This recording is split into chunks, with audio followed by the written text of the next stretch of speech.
ఎవర్రా నా బొచ్చులో కూడెత్తుకెళ్ళిపోయింది? నా కొండిల్లారా, మీకు పని చెప్తాను ఉండండి.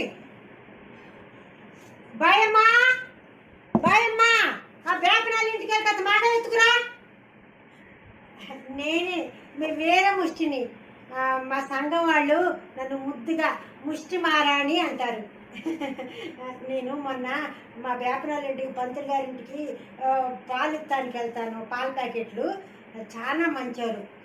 వాళ్ళ ఇంటికి ఒక అందమైన అబ్బాయి వచ్చాడు. తెల్లగా ఉన్నాడు, నేను నల్లగా ఉంటా. మా జోడు బాగుంటుంది అనిపించింది. నాకు ఏదో అయిపోయింది, ఆ అబ్బాయికి కూడా ఏదో అయిపోయింది. ఒకసారి అన్నాడు మనం డేటింగ్ చేద్దాం అన్నాడు. అదేంటో తెలియలే, వెళ్ళిపోయేసరికి వాడు దొంగడని తెలిసిపోయింది. ఇంకా అందుకని నేను లగెత్తుకు వచ్చేసేసాను అనమాట. చిచ్చి అమ్మ ఆడి చింతకాయ్